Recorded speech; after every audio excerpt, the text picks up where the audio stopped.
Graça e paz, irmãos. Vamos abrir no Salmo 90. Salmo 90, verso 10.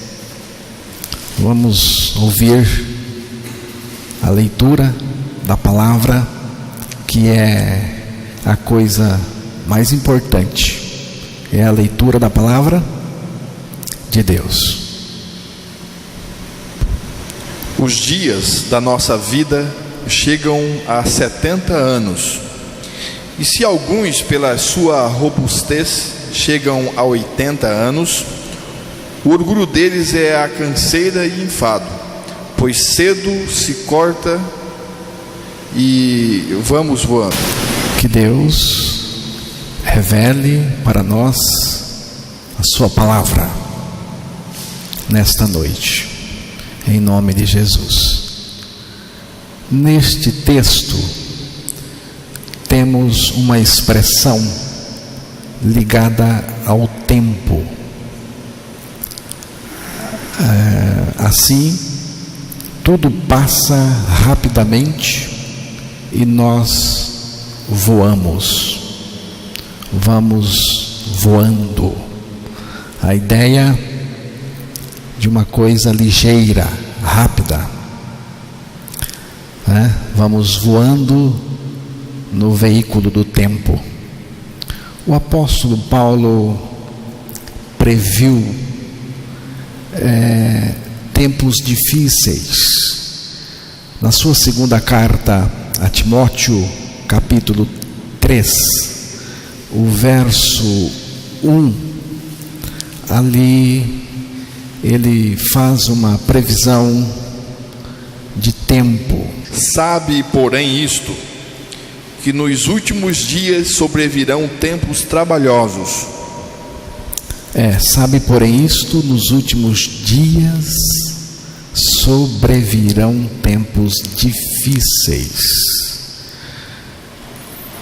Eu já quero lhe dizer, não pense que vamos ter um tempo melhor. Não vamos. Principalmente no aspecto que envolve o Evangelho. Deus, Ele é o Criador do tempo. Ele é também o Senhor do tempo, tanto no sentido geral, como também no sentido específico do tempo de cada um de nós, o tempo vivido por cada um de nós. O apóstolo Paulo também fez outra referência ao tempo em Efésios 5:16. Ali ele fala de remir o tempo. Remindo o tempo, porquanto os dias são maus. Remindo o tempo. O que é remir o tempo? É andar de acordo com a vontade de Deus neste mundo, é viver de acordo com aquilo que Deus estabeleceu para nós. E o que torna isso mais urgente é o caráter mau dos dias, não é? Mas os meus dias podem ser resgatados, remidos para Deus. A contabilidade dos meus dias, tanto no sentido de qualidade, como também de quantidade, está na administração de Deus. Ele é que faz. O tempo continua sem parar, na mesma direção, mas chegará um fim, e nós continuaremos na eternidade. Os homens, irmãos, criaram mecanismos para medir o tempo, contar o tempo, os dias, desde o relógio de sol, o mais antigo, até os instrumentos modernos, calendários, e essa é a maneira do homem contar o tempo, contar os dias. Mas o que importa para nós é a maneira de Deus contabilizar, contar o nosso tempo. Como que Deus conta o nosso tempo? Deus conta o nosso tempo em dias. E vamos começar a observar no Salmo 90, no verso 12. Vamos ouvir a leitura. Ensina-nos a contar os nossos dias de tal maneira que alcancemos corações sábios. Vejam, ensina-nos a contar os nossos dias, é uma oração, de tal maneira que alcancemos corações sábios. Contar os nossos dias é muito mais do que fazer contas. Orar dessa maneira, dessa forma, significa, irmãos, ingressar na escola de Deus para aprendermos dele a contar os nossos dias. Ninguém pode deixar de lado este princípio da palavra, princípio divino. Senhor, ensina-me a contar os meus dias. Nós não podemos contar os nossos dias da nossa maneira, do nosso jeito, mas da maneira do Senhor. Qual é a maneira do Senhor contar os nossos dias? A maneira do Senhor contar os nossos dias não tem nada a ver com relógios, calendários, realizações, coisas assim, mas tem tudo a ver com o objetivo de construir em nós um coração sábio do ponto de vista de Deus na palavra. Senhor, ensina-me a contar os meus dias de tal maneira que eu alcance coração sábio. A maneira de Deus contar os nossos dias é através de Cristo. Somente Cristo conta para Deus. O critério divino de contagem é este: não mais eu, mas Cristo vive em mim. Vamos ler este texto que está lá em Gálatas, capítulo 2, verso 20. Já estou crucificado com Cristo, e vivo não mais eu, mas Cristo vive em mim. E a vida que agora vivo na carne, vivo-a pela fé do Filho de Deus, o qual me amou e se entregou a si mesmo por mim.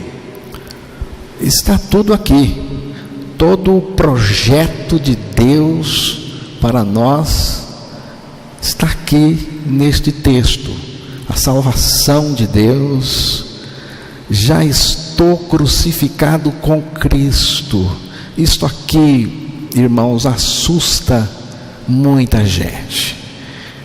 Quando a gente diz assim, nós morremos com Cristo. Evidentemente que não foi fisicamente. Ele morreu fisicamente. Nós morremos do ponto de vista espiritual nele. João, Evangelho de João, capítulo 12, versículo 32. Vamos ouvir. E eu, quando for levantado da terra, todos atrairei a mim. Jesus está fazendo uma afirmação tremenda aí, não é? O fato de Cristo ter morrido na cruz é um fato negado por poucos.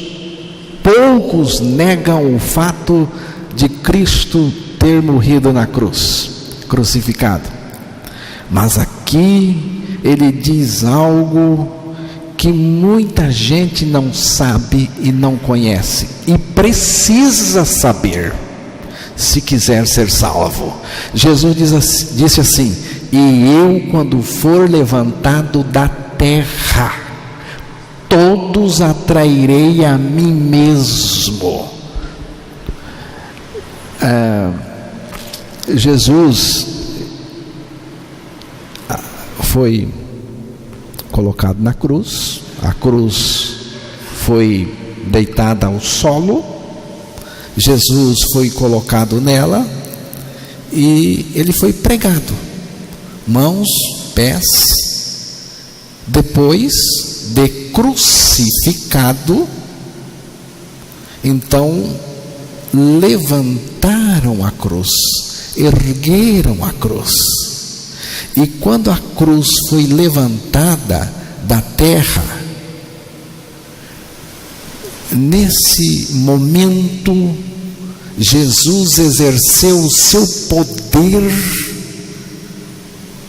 para atrair todos para Ele lá na cruz. Todos, de todos os tempos, porque não há limite para o poder de Deus. Ele trouxe todos para Ele. Os nossos pecados foram colocados sobre Ele, mas nós, a nossa natureza pecaminosa foi colocada nele, de modo que por fora estava lá o meu pecado e por dentro estava eu, nele, a minha natureza. Porque Jesus disse que Ele me atraiu, Ele me inseriu, me enfeixou nele, me identificou nele. Jesus na cruz, ali Ele era um homem coletivo, um homem ecumênico, um homem contendo todos os outros nele, porque é assim que diz a palavra. Então, quando Jesus morreu, quem estava nele morreu também. Morreu também. Todos nós morremos em Cristo para o pecado. Morremos e alcançamos o direito de ressuscitar juntamente com Ele, e Ele nos ressuscitou juntamente com Ele, dando-nos a sua vida. Mais do que isto, Ele mesmo vem viver a sua vida em nós. Então, estou crucificado com Cristo. A compreensão do apóstolo Paulo, uma compreensão de fé. Estou crucificado com Cristo, e vivo não mais o eu pecaminoso, egoísta, perverso, foi removido, foi substituído.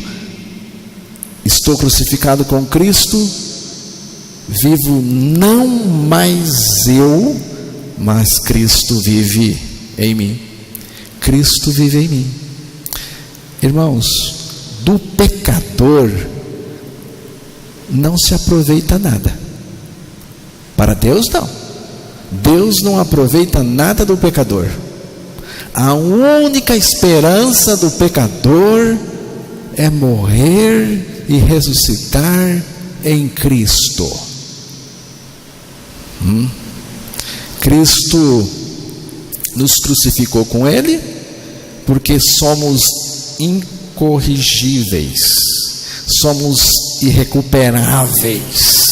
Se não fosse assim, não teria necessidade de nos crucificar com Ele, porque crucificar é morrer. Morte é uma ação radical, morrer é uma medida radical. Então o pecador não tem jeito, irmãos, não tem jeito, não existe evolução para o pecador. Ele pode se educar, civilizar, mas na santidade de Deus, no amor de Deus, na justiça de Deus, não tem evolução nenhuma. Viu? Se você não nascer de novo, daqui a 10 anos será o mesmo, daqui a 50 anos será o mesmo.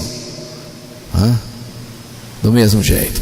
Então, tem que morrer. O pecador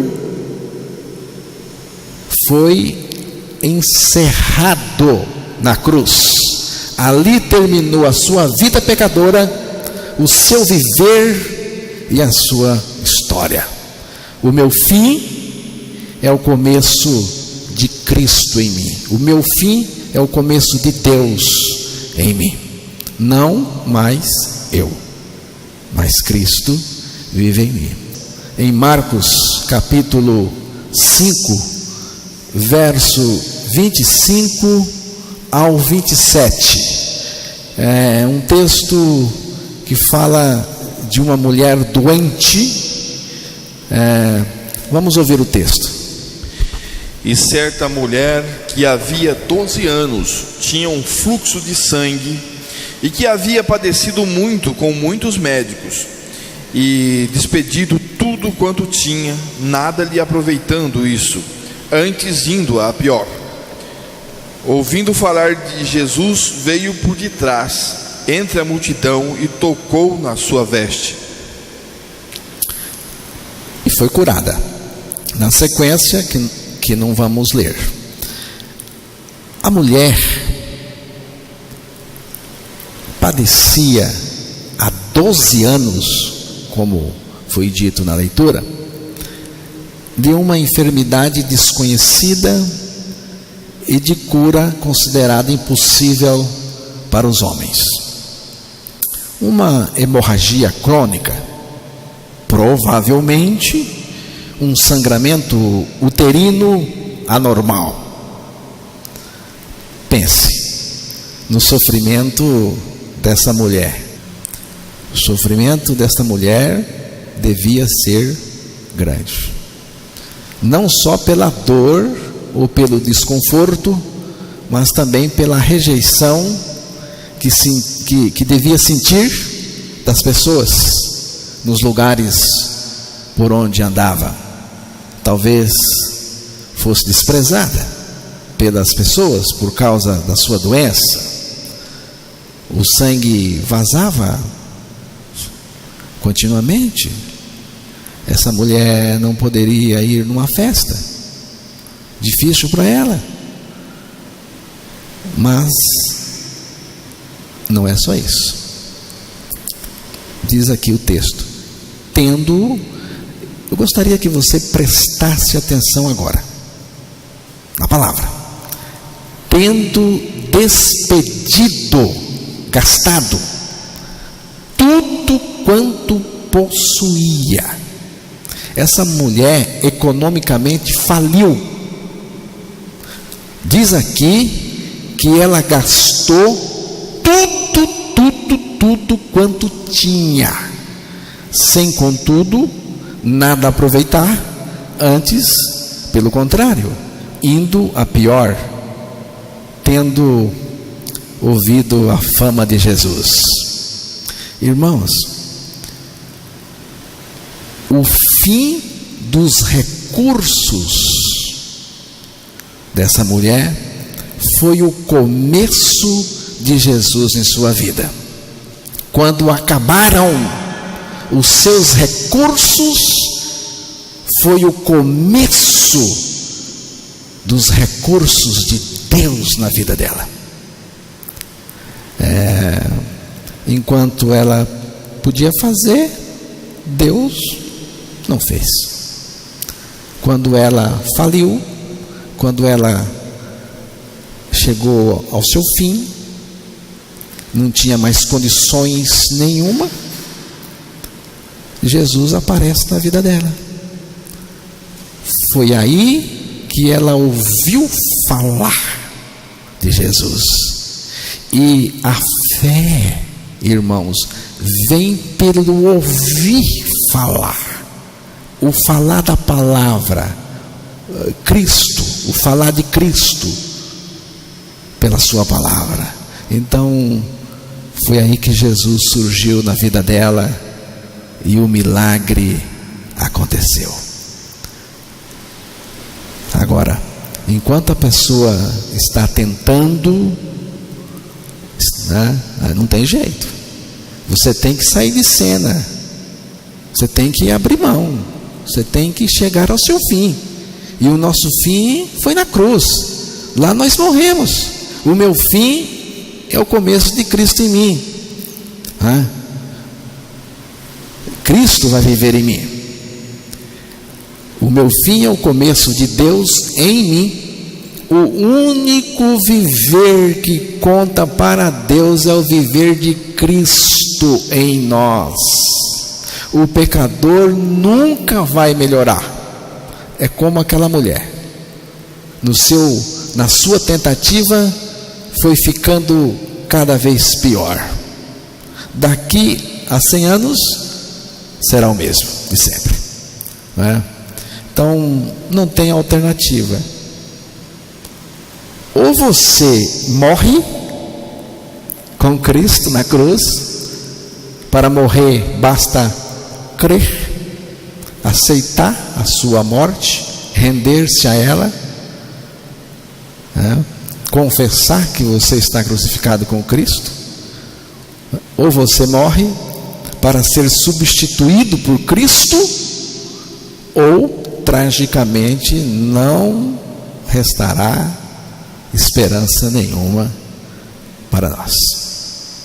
Irmãos, quando eu sou a fonte da minha vida, quando eu vivo em mim, esse viver é inútil para Deus, totalmente. O que vale para Deus é Cristo vivendo em nós. Coisa maravilhosa, irmãos. Cada dia do nosso viver é Cristo vivendo em nós, se manifestando em nós.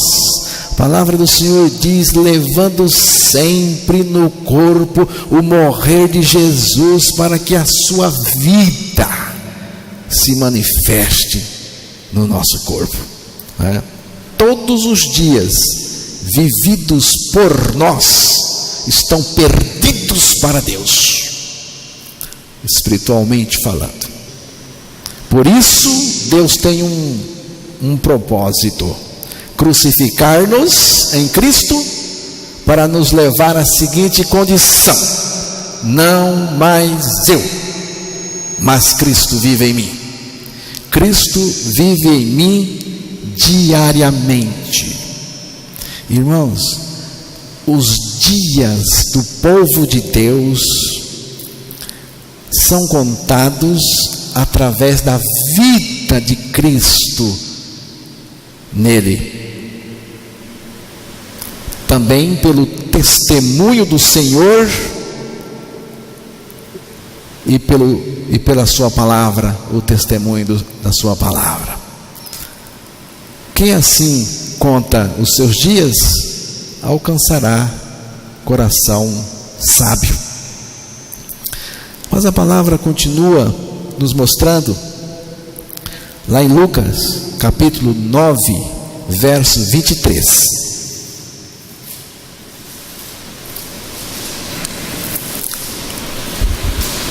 E dizia a todos: se alguém quer vir após mim, negue-se a si mesmo e tome cada dia a sua cruz e siga-me. Dizia a todos. Jesus abriu aqui a possibilidade para todos. Jesus, ele não ele falava para todos, ele veio para todos. Só que ele é um cavalheiro, não força ninguém. Quem quer, quer. Quem não quer, fazer o quê? E dizia a todos: se alguém quer vir após mim, negue-se a si mesmo, tome cada dia, a coisa é diária, cada dia a sua cruz e siga-me. Na época que Jesus disse isso, irmãos, uma cruz era um instrumento e um lugar de morte. Na época, a cruz era uma pena de morte e era também um lugar de morte.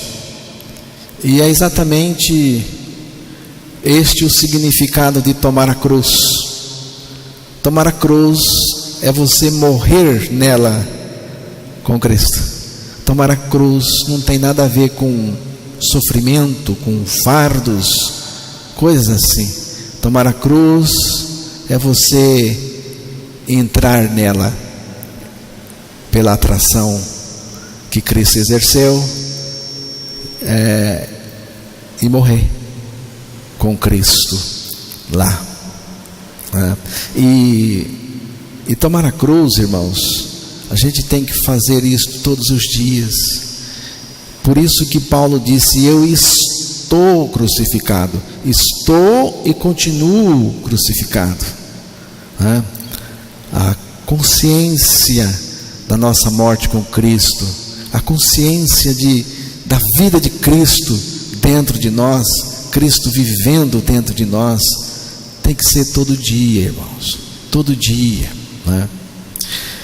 Lucas capítulo 1, versículo 75. Em santidade e justiça perante Ele todos os dias da nossa vida. Aqui está uma coisa maravilhosa e apavorante para muitos, porque aqui diz: em santidade e justiça perante Ele, perante o Senhor, não é perante o homem, todos os dias da nossa vida, todos os dias. É possível viver em santidade e justiça perante Deus durante todos os dias da nossa vida? É possível? A palavra do Senhor aqui diz que é possível. É possível. Se não fosse, Deus não teria prometido. Ou você acha que Deus joga palavras fora? Que Deus é bobo, que fala sem saber o que está falando? Não, é possível. Quem promete esta vida de santidade é Deus. Portanto, esta capacidade não está em nós, mas na pessoa de Cristo, que é a nossa vida, que é a vida de todo aquele que nasceu de novo. Cristo não nos dá santidade, nem poder, mas Ele mesmo, irmãos, vem viver em nós em santidade e com todo poder. Este é o segredo de uma vida santa, cheia de frutos para Deus, durante todos os dias nossos neste mundo. Mateus capítulo 6, verso 11.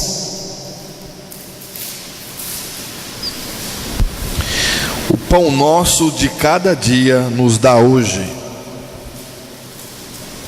O pão nosso de cada dia nos dá hoje, a coisa diária. Mas não é pão de padaria. Deus também dá. Aqui Ele está falando dele mesmo. Ele não falou que Ele é o pão da vida? Ele é o pão da vida, irmãos. É dele que nós temos que nos alimentar todo dia. Mas eu já me alimentei ontem. Não, é todo dia. O pão nosso de cada dia nos dá hoje, não é? O garçom é o Espírito Santo. Ele revela, ele serve Cristo. Eu não quero me alimentar de letra, de religião. Eu quero me alimentar de Cristo, dele mesmo. Eu tenho fome, irmãos, mas a minha fome é uma fome de Cristo. Eu quero conhecer Cristo e conhecer em intimidade e conhecer cada dia mais. Eu quero Cristo, eu quero mais de Cristo. Não é religião, é Cristo, é dele. Só Cristo me satisfaz. O pão nosso de cada dia é Cristo. É o pão nosso que Deus nos dá todos os dias. Irmãos, vamos nos alimentar de Cristo todo dia. Vamos comer da sua vida. Vamos ingerir da sua natureza divina. Vamos encher o nosso ser de tudo que Cristo é, de tudo que Ele é. Sentado à mesa do Senhor, só uma coisa importa: a revelação de Cristo em mim todo dia, e revelação crescente. Revelação crescente. Salmo 31, verso 15.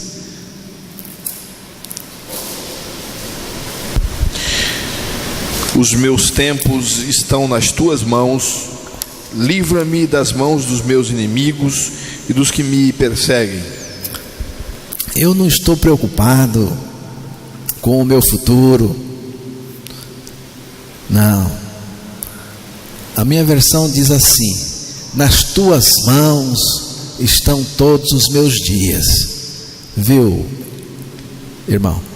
Nas mãos dele estão todos os meus dias. Todos os meus dias. Ele é que sabe o que vai acontecer comigo. Os meus tempos estão nas tuas mãos, diz a outra versão. Então, se o nosso tempo está nas mãos de Deus, isso significa ter três coisas. Se o meu tempo, os meus dias, o meu tempo está nas mãos do Senhor, os meus dias estão nas mãos do Senhor, para mim, então significa o seguinte: será tempo de ganho e não perdido. Eu não vou perder meu tempo, jamais perderei meu tempo, porque meu tempo está nas mãos de Deus. Então eu vou sempre ganhar, mesmo se estiver sofrendo, porque Deus administra tudo. Tudo o que Deus permite acontecer tem a finalidade de cumprir o propósito de Deus. Irmãos, se o meu tempo está nas mãos dele, se meus dias estão nas mãos dele, então tudo o que acontece durante esse tempo é pela vontade dele, e é para cumprir a vontade dele, o propósito dele, mesmo que eu não entenda agora. Mas eu não preciso entender agora. Se eu não entender agora, entenderei lá. Não é? Significa que Ele é soberano sobre tudo, e que no final o propósito divino alcançará o seu objetivo. Deus está no controle, né? Ele está no controle de tudo, até daquela situação que aparentemente está fora de controle, mas Ele está controlando tudo. Por isso, a palavra de Deus nos recomenda a dar graças por tudo. Por tudo. Finalmente, vamos para Lucas, capítulo 2, versículo 36 a 38, é uma passagem que fala de uma viúva de Ana. E estava ali a profetisa Ana, filha de Fanuel, da tribo de Azer. Esta era já avançada em idade e tinha vivido com o marido 7 anos, desde a sua virgindade. E era viúva de quase 84 anos, e não se afastava do templo, servindo a Deus em jejuns e orações de dia e de noite. E sobrevindo à mesma hora, ela dava graças a Deus e falava dele a todos os que esperavam a redenção em Jerusalém. O versículo 37 fala que era uma viúva de quase 84 anos e que ela não se afastava lá do santuário, servindo a Deus em jejuns e orações de noite e de dia. Sempre lá. Irmãos, Ana tinha uma vida na presença de Deus dia e noite. O importante não é o santuário exterior, mas o santuário interior de Deus em nós, porque Ele habita em nós. É lá no santuário do nosso espírito, onde Deus habita, que o culto verdadeiro acontece, e que se expressa pelo corpo, pela alma e pelo corpo. Irmãos, essa consciência diária é muito importante. Ana tinha todos os motivos para amargurar-se e neutralizar-se na vida. Ela tinha todos os motivos para ser uma idosa difícil, amarga. Casou muito nova. Depois de 7 anos de casada, morreu o marido. Ficou viúva com não mais de 21 anos de idade, sem dúvida, sofreu muito, principalmente na época dela. Sua tribo era uma das 10 que Deus, em razão da sua apostasia, tirara da sua presença. A tribo dela se apostatou. Então, ela tinha motivo para ser revoltada. Mas o que Ana tinha na boca? Se você prestou atenção na leitura, ela tinha louvor, ações de graças. O que ela tinha no coração? Tinha gratidão. Gratidão. Qual era a esperança dela?